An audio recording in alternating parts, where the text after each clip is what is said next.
에베소서 2장에서는 우리 개인, 나 개인이 하나님 앞에 얼마나 큰 은혜를 입었는가, 그것을 우리가 오늘 봅니다. 우리는 다 하나님께로부터 선물을 다 받았습니다. 선물은 값없이 주어질 때 그게 선물이지요. 내가 일해서, 또 내가 돈을 써서, 아니면 내가 노력해서 받은 거면 그건 선물이 아니지요. 거기에 대한 대가지요, 대가. 근데 우리는 하나님 앞에 내가 노력한 것도 없고 또 돈 든 것도 없고,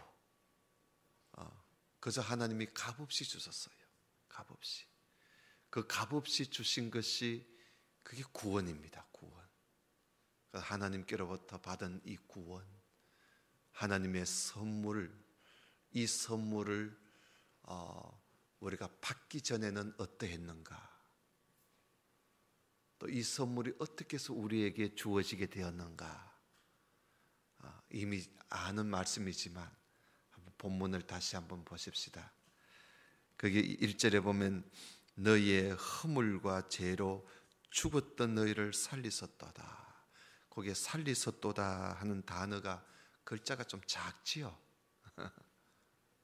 글자가 작은 이유는 다른 성경 사본에는 요 단어가 없다 이 말입니다. 요 말이 없다는 거예요.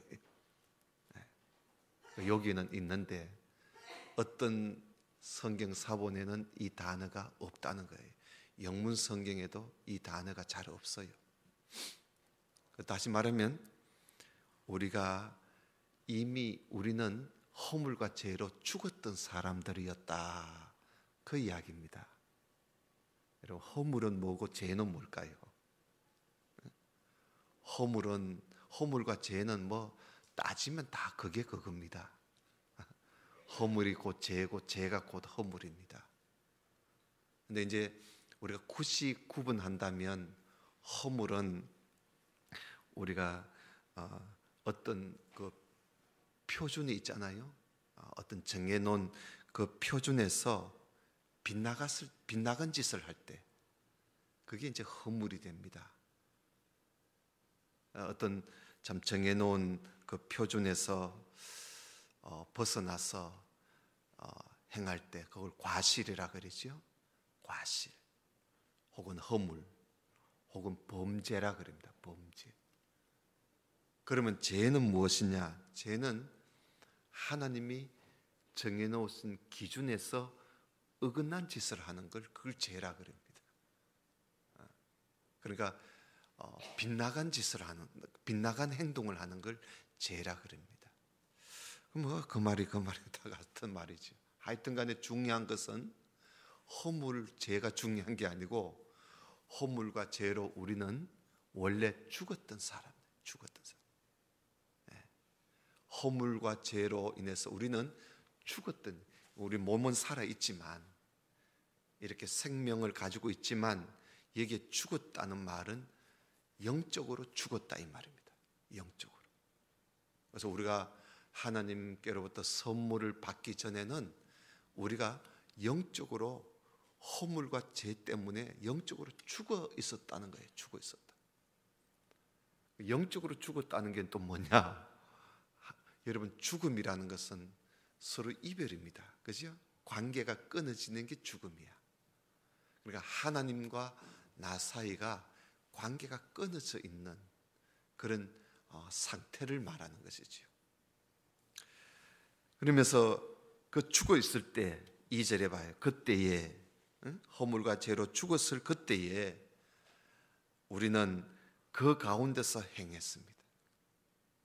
허물과 죄 속에서 우리가 살았고, 이 세상 풍속을 쫓고, 이 세상 따라간 거예요. 세상 따라.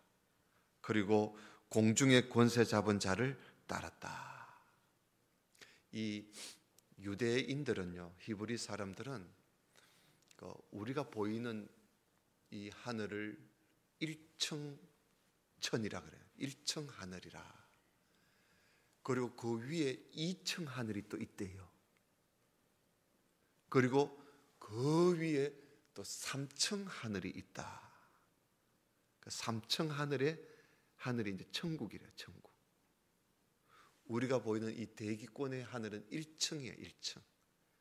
그 1층과 3층 사이에 2층 하늘이 있는데 그것이 바로 이 마귀가, 사탄이 활동하는, 악한 영이 활동하는 곳이다. 뭐 그들은 그렇게 하늘에 대해서 그렇게 생각합니다. 여기에 공중의 권세 잡은 자, 바로 그걸 이야기하는 거예요. 그래서 여기 곧 지금 불순종의 아들들 가운데서 역사하는 영이라. 그 불순종, 그러니까 죄를 짓고 지금도 불신자들이 있지요.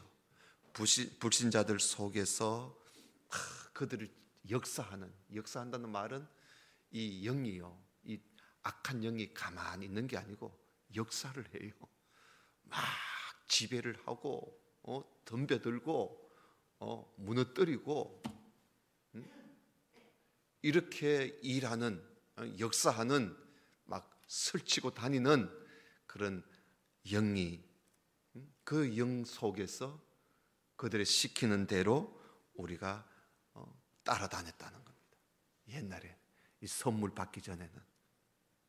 그래서 우리가 세상 풍속 따라서 사는 거예요. 여러분, 이 세상의 풍속이 있지요. 뭐 보름날, 뭐 우리나라에도 세상 풍속이 있잖아요. 이걸 또 아름답게 또 말을 하느라고 미풍양속이라 그러죠. 미풍양속이 아니라 악한 영이 하는 겁니다. 악한 영이. 선물 받기 전에는 그런 미풍양속을 따라다녔지요. 우리도 이사를 할 때도 함부로 못하고, 애 결혼시킬 때도 날 잡아야 되고, 좋은 날이 어느 땐가. 그리고 또 뭐 보름이면 보름대로 또 뭐 팥죽 먹고, 또 청도에는 또 뭐 또 태우잖아요. 볏짚 태우니까 달집 태우는 일을 하잖아요. 달집 태우고. 이게 다 세상 풍속이라. 악한 영이 하는 짓이에요. 악한 영을 따라가는 거야. 이거 우리가 잘 알아야 돼요. 이걸 뭐 문화라 이러면 안 돼요. 세상 문화지 하나님 문화는 아니에요. 그러니까 하나님 나라의 문화와 세상 나라의 문화는 엄격하게 다릅니다. 엄격하게. 거기에는 바로 불순종 아들들 가운데 지금 역사하는 영이에요. 영이라. 그게 지배하는 거예요. 세상을 지배하는 거예요. 세상. 공중의 권세를 잡아가지고 이 세상을 지배하는 거예요. 지배하려고 지금도 막 역사하고 있는 거예요. 역사하고. 무서운 것이요. 그때 우리는 거기에 우리가 같이 놀고 지냈다는 것이, 우리가 선물 받기 전에는. 3절에 전에는 우리도 다 그 가운데서 행하면서 우리 육체의 욕심을 따라 지내고 육체와 마음에 원하는 것을 하면서 내 육체로, 내 마음에 원하는 대로 막, 하나님은 아예 생각도 안 하고 우리 마음대로, 우리 육신대로 사는 거예요. 그래서 다른 이들과 같이 본질상 진노의 자녀였다. 그러니까 그렇게 함으로써 하나님으로부터 지옥 자식으로, 진노의 자녀가 되어서 지옥에 떨어질 수밖에 없는 그런 우리들이었다는 거예요. 우리 모두가 하나님의 선물을 받기 전에 우리의 모습이에요. 그 1절부터 3절까지는 허물과 죄로 죽었던 우리의 모습이야. 허물과 죄로 죽었던 우리의 모습. 결국은 진노의 자녀예요. 하나님의 진노를 받아 영원히 죽을 수밖에 없는 그런 하나님의 진노 아래 놓여져 있는 그런 우리들이었다는 것이죠. 그런 우리에게 하나님이 선물을 주셨어요. 어떤 선물을 주셨는가? 여기 4절에 긍휼에 풍성하신 하나님이 우리를 사랑하신 그 큰 사랑을 인하여 허물로 죽은 우리를 그리스도와 함께 살려주셨다. 이게 구원 아닙니까?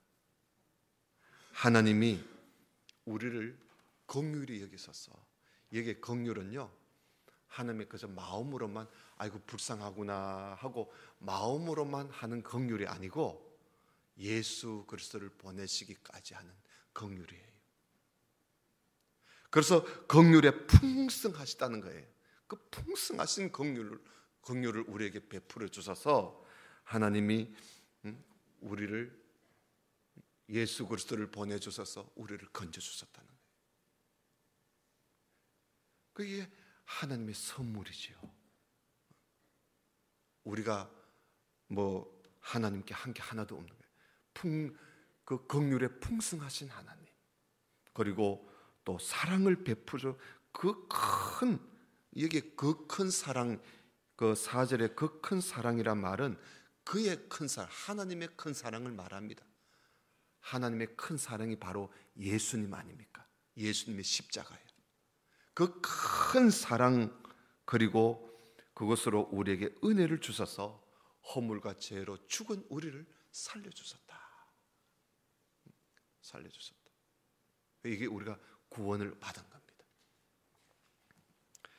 그리고 여기 보면 그 5절에 허물로 죽은 우리를 그리스도와 함께 살리셨고, 또 6절에 또 함께 일으키시고, 그리고 그리스도 예수와 안에서 함께 하늘에 앉혀주셨다. 그래서 함께가 있지요. 누구와 함께?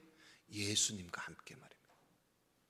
예수님과 함께 살리시고, 예수님과 함께 일으키시고, 예수님과 함께 하늘에 앉혀주셨다는 겁니다. 여기 우리나라 성경에는 살려주셨다 과거고, 그 다음에 함께 일으키시고 앉히시고, 뭐 과거가 아닌 형으로, 과거형이 아닌 것처럼 되어 있지만 이게 원래는 과거형이에요. 이미 하나님께서 그렇게 해놓으셨다는 거예요. 그러니까 앞으로 일으킬 수도 있다 이런 게 아니라 일으켰다, 그리고 또 앉혀주셨다, 확실한 단어로 서여져 있어요. 그래서 하나님이 우리에게 큰 사랑을 베풀어 주셔서 예수님이 십자가에 못 박혀 죽으시고 살아나실 때 우리도 함께 죽고 함께 살아난 거예요. 예수님이 하늘로 올라가실 때 우리도 함께 하늘로 올라가서 주님과 함께 영원히 살게 될 것을 여기에서 말씀하고 있는 거죠. 그러니까 우리 주님 하늘로 올라가심 같이 우리도 그렇게 된다는 것이요. 그래서 여기엔 더 확실하게 우리에게 믿음을 믿게 하려고 과거형으로 기록되어 있습니다. 함께 살려주셨고, 함께 일으켰었고, 함께 하늘에 앉혀주셨는데, 이것이 다 하나님께서 우리에게 베풀어 주신 은혜요, 선물입니다. 그리고 여러분, 허물과 죄로 죽었던 우리를, 그리고 영혼의 지옥, 진노의 자식으로서 영원히 하나님의 진노에 떨어질 우리들을 하나님께서 이렇게 우리에게 긍휼을 베풀어 주시고, 또 하나님의 그 큰 사랑을 우리에게 내려주시고, 그렇게 해서 우리를 살려주시고 일으켜 주시고 앉혀 주셨다, 하늘에. 이런 하나님의 은혜를 우리가 입고 산다는 겁니다. 그런데 여기에 보면 하나님께서 이렇게 하신 이유가 있어요. 이걸 우리가 잘 알아야 돼요. 7절에 보면 이는 그리스도 예수 안에서 우리에게 자비하심으로써 그 은혜의 지극히 풍성함을 오는 여러 세대에 나타내게 하시려고 하나님이 그렇게 하셨다는 겁니다. 그러니까 오는 여러 세대, 그러니까 앞으로 계속 다가올 세대 있지요. 계속 다가올 세대에게 이 하나님의 풍성한 이 은혜를 계속 나타내게 하시려고 하나님이 우리를 구원시켜 주셨다는 거예요. 우리를 구원해 주셨다는 것이요. 이게 바로 교회입니다. 그래서 구원받은 성도들은 하나님의 이 큰 사랑으로 구원받은 우리 성도들은, 우리 교회는 계속 이 하나님의 이 지극히 놀라운 하나님의 이 은혜를 계속 우리는 이것을 전하고 나타내고 보여주고 그렇게 우리가 살아가야 돼요. 이게 이제 교회가 존재하는 이유입니다. 그리고 우리 주님 오실 때까지 우리는 하나님의 이 은혜의 지극히 풍성하신 이 은혜를 우리는 계속 전해야 돼, 나타내야 돼. 여기에 공포해야 된다는 거예요. 그러니까 드러내 밝혀줘야 되는 거예요. 그래서 우리가 이 교회가 이 일을 위해서 우리가 전도도 하고 선교도 하고 이렇게 하나님 말씀을 전하고 이렇게 하는 이유가 하나님의 이 지극히 풍성한 이 은혜를 전하도록 하나님이 우리를 구원시켜 주셨기 때문에, 그래서 우리가 이렇게 하는 거예요. 그래서 여러분, 우리는 이 말씀을 보면서 우리가 죄와 허물로 죽었던 나를 하나님께서 이렇게 살려주셨는데, 구원시켜 주셨는데, 이제 나는 그러면 구원받은 성도로서 우리는 뭘 해야 할 것인가? 어떻게 살아가야 할 것인가? 하나님께로부터 받은 이 구원의 은총을 우리는 계속 나타내야 합니다. 보여줘야 합니다. 그게 이제 우리의 삶이에요. 그게 교회가 존재하는 이유입니다. 자, 8절을 한번 보십시다. 너희가 그 은혜를 인하여 믿음으로 말미암아 구원을 얻었나니 이것이 너희에게서 난 것이 아니요 하나님의 선물이라. 이것이 이제 곧 하나님의 선물이라는 거죠. 근데 여기에 보면 8절에 보면 우리가 자칫하면 이 8절을 오해하기가 쉬워요. 너희가 그 은혜를 인하여 믿음으로 말미암아 구원을 얻었다. 이것이 하나님의 선물이다. 그래서 구원은 믿음으로 말미암아 구원을 얻었다는 말인지, 그 은혜를 인하여 구원을 얻었다는 말인지, 이것을 우리가 믿음으로 말미암아 구원을 얻었으니 이것이 선물이다 하는 사람도 있고요. 하나님의 은혜로 인해서 내가 구원을 받았으니 이것이 하나님의 선물이다. 이게 사람들이 헷갈려가지고, 여러분, 여기 하나님의 선물이란 말은 우리가 구원을 얻었다는 말인데요, 이 구원이 믿음으로 말미암아 구원을 얻었느냐, 아니면 하나님의 은혜로 인해서 구원을 얻었느냐, 잘 우리가 알아야 돼요. 이런 게 잘 모르거들라 다른 번역 성경도 이렇게 좀 보고 대조해보고 이러면 좀 쉽게 알 수 있어요. 은혜로 인해서, 그러니까 은혜에 의해서 믿음을 통하여 우리가 구원을 받았다 하는 말이거든요. 그러니까 하나님의 은혜에 의해서 우리가 구원을 받았는데, 그 구원을 받을 때 우리가 믿음을 통해서 그 구원을 얻게 되었다, 이런 이야기입니다. 다시 말하면 우리가 구원을 얻게 된 근거는 믿음이 아니고, 우리가 구원을 얻게 된 그 원인, 근거는 하나님의 은혜라는 거예요. 하나님의 은혜로 우리가 구원을 얻었는데, 그 구원을 얻을 때 하나님께서 믿음을 통해서 얻게 하셨다는 거예요. 그러니까 믿음은 구원을 얻는 데 하나의 도구입니다. 도구. 구원을 얻는 도구예요. 그런 그 의미가 여기 8절의 말씀이에요. 그래서 우리가 좀 쉽게 말하면 하나님의 은혜로 우리가 구원을 얻었는데 하나님께서 우리에게 구원을 주실 때 믿음을 통해서 하나님이 구원을 우리에게 주셨다. 그래서 구원은 전적으로 하나님의 은혜에 의해서 되는 겁니다. 전적으로 하나님의 은혜에 의해서 우리가 구원이 되는 것, 구원을 얻는 것이지, 여러분 내가 믿습니다 하는데 믿는다고 다 구원이 되는 게 아니에요. 하나님의 은혜로 주어지는 거예요. 하나님의 은혜로. 그래서 여러분 앞에서 계속 그 앞에 있는 내용들이 다 그 내용이에요. 죄와 허물로 죽은 우리들이라. 죄와 허물로 죽은 우리들을 하나님께서 우리를 구원시켜 주실 때 하나님 그 큰 하나님의 긍휼하시는 하나님의 그 긍휼과 하나님의 사랑과 하나님의 그 은혜로 우리를 구원시켜 주시는데, 그 구원을 하나님께서 이 일을 이루시기 위해서 하나님이 믿음을 도구로 해서 하나님께서 우리에게 구원을 선물로 주셨다 이겁니다. 그러니까 믿음은 구원을 얻는 하나의 도구에 불과해요. 여러분 하나님이 아무리 우리에게 은혜를 주어서 은혜로 우리를 구원시키고 싶어도 우리가 믿음으로 나가지 않으면 그 은혜가 우리에게 임하지를 않습니다.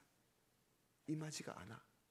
그래서 하나님께서는 그 은혜를 우리에게 주실 때 하나님께서 믿음을 도구로 해서 믿음을 통해서 하나님이 우리에게 구원을 주셨다는 것이지요. 그렇기 때문에 우리는 하나님의 은혜로 구원받은 것이라. 하나님의 은혜로 구원받았는데 우리가 믿음을 통해서 그 은혜를 받았다는 거예요. 그 은혜를. 이해가 되십니까? 그래서 사도 바울의 이야기가 그 이야기입니다. 그래서 이 말씀을 많은 사람들이 오해를 해가지고 자기가 무슨 믿음으로 구원받아서 자칫하면 믿음이 어떤 하나의 행위가 되어버리는 거예요.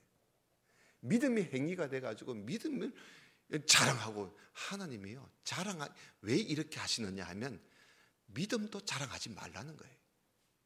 아무것도 자랑하지 말라는 거예요. 너희가 구원을 얻은 것은 믿음의 행위도 아니고 전적으로 하나님의 은혜로 된 것이니 자랑하지 말라는 거예요. 그런데 사람들이 이 말씀을 우리나라 이 번역이 조금 이게 애매하게 번역이 돼 있어요. 그래서 이 번역을 차라리 오해를 해가지고 믿음으로 구원받았다. 물론 맞아요. 믿음으로 구원받. 그런데 믿음으로 구원받는데 그 믿음은 우리가 구원받는 하나의 도구에 불과한 것이지 구원의 근거는 아니에요. 구원의 근거는 하나님의 은혜예요. 하나님의 은혜. 하나님의 은혜로 우리가 구원받았다. 그래서 여러분 9절에 보면 행위에서 난 것이 아니니 이는 누구든지 자랑치 못하게 하려고 그렇게 하신 것이다. 그래서 여러분 우리는 죄와 허물로 죽었던 우리를 하나님께서 우리에게 은혜를 베풀어 주셨어. 하나님의 은혜를 베풀어 주셨어. 우리가 그 은혜를 받을 때 우리가 믿음을 통해서 하나님의 은혜가 우리에게 임하여 우리가 구원을 얻게 되었다. 그러니 이건 전적으로 모든 것이 하나님의 은혜지. 내가 구원받은 것이 전적으로 하나님의 은혜지 내가 한 것은 하나도 없어요. 여러분 우리가 할 수 있는 게 뭐가 있겠어요? 허물과 죄로 죽은 우리인데 허물과 죄로 죽은 우리가 무슨 믿음이 있겠어요? 허물과 죄로 죽었던 우리가 어떻게 하나님께 나아갈 수 있겠어요? 그렇잖아요. 전혀 하나님께 나아갈 수가 없어요. 허물과 죄로 죽었는 우리인데 하나님의 은혜가 아니면 나갈 수가 없는 거야. 그래서 하나님의 은혜로 말미암아 우리가 믿음을 통해서, 그러니까 결국은 우리가 이렇게 믿음을 통해서 구원을 얻게 되는 이 믿음도 결국은 하나님의 은혜지요. 하나님이 우리에게 믿음을 주셨기에 우리가 이 믿음을 가지고 구원을 선물 우리가 받을 수가 있었기 때문입니다. 그러니까 믿음도 하나님의 은혜라. 믿음도. 그래서 우리는 아무것도 자랑할 게 없습니다. 자, 그러면 여기 10절에 보면 우리는 그의 만드신 바라. 그러니까 전적으로 하나님이 우리를 만들어 놓은 겁니다. 우리에게 선물을 주었어. 구원의 선물을 주어서 우리가 오늘 이 자리에 이렇게 하나님을 믿는 사람으로서, 구원받은 사람으로서 우리가 오늘 이 자리에 앉아 있는 게 전적으로 하나님이 만드신 것이지 그의 만드신 바라. 내가 한 거 아무것도 없어요. 하나님이 만드셨어요. 하나님이 은혜를 부어주셔서 또 우리에게 믿음을 주어가지고 그 믿음을 통해서 우리가 구원을 얻게 되었으니까 처음부터 끝까지 하나님이 만드신 거예요. 그러면 하나님이 왜 이렇게 우리를 이렇게 만들어 놓았는가? 허물과 죄로 죽은 우리를 왜 이렇게 하나님의 자녀로 우리를 만들어 놓으셨는가? 이유가 있지요. 10절에 그리스도 예수 안에서 선한 일을 위해서 하나님이 만들어냈대요. 선한 일을 위해서. 하나님의 선한 일을 하게 하려고 하나님이 우리를 이렇게 만들어 놓은 겁니다. 이 일은 하나님이 전에 예비하사 우리로 그 가운데서 행하게 하려 하심이라. 그러니까 하나님이 우리를 선한 일을 하게 하려고, 선한 일을 위해서 하나님이 우리를 구원시켜 주셨다. 그러면 오늘 우리가 어떻게 살아가야 할 것인지 우리가 이미 다 알게 된 겁니다. 사랑하시는 성도 여러분, 우리는 하나님께로부터 선물을 받은 사람이야. 그 선물이 어떤 선물, 무슨 선물인가? 아직까지도요, 어떤 사람은 하나님께로부터 받은 선물이 이게 어떤 선물인지 아직 풀어보지도 않는 사람도 많아요. 한번 풀어봐요. 풀어보면 하나님께서 우리에게 주신 이 선물이 어떤 선물인가? 하나님의 큰 사랑과 하나님의 긍휼과 하나님의 은혜가 그게 잔뜩 담겨져 있는 거예요. 그것으로 인해서 우리가 구원을 얻게 되었다. 왜 하나님이 나에게 이런 선물을 주셨을까? 선한 일 하라고, 예수님 안에서 선한 일 하라고 하나님이 나에게 이런 선물을 주셨다. 그래서 여러분, 우리가 교회에서 이제 우리 모두가 다 이제 오늘 이 말씀 우리 개개인이, 우리 개개인 한 사람 한 사람에 주신 그 은혜를 오늘 우리에게 말씀하고 있는데, 나 한 사람이 이렇게 하나님께로부터 이런 선물을 받았으니 우리가 이 교회 안에서 하나님께서 우리에게 맡겨주신 바대로 선한 일을 많이 하는, 그래서 여기에 보면 그리스도 예수 안에서 선한 일을 하라 그랬어요. 그리스도 예수 안에서. 그러니까 예수님 안에서 선한 일을 하는 거예요. 그래야 이게 상급이 돼요. 그러니까 믿음을 가진 가운데서 선한 일을 해야 그게 하나님 앞에 상이 되는 겁니다. 그래서 우리가 예수님 안에서 선한 일을 많이, 하나님의 가장 선한 일이 뭘까요? 우리가 참 생명을 구원하고 또 하나님의 그 은혜를 오고 오는 세대에 나타내면서, 그래서 하나님의 뜻을 길이 드러내며 사는 이런 일을 행해 나가는 우리 교회 온 성도들이 되시기를 주님 이름으로 축원합니다. 다 같이 기도드립시다.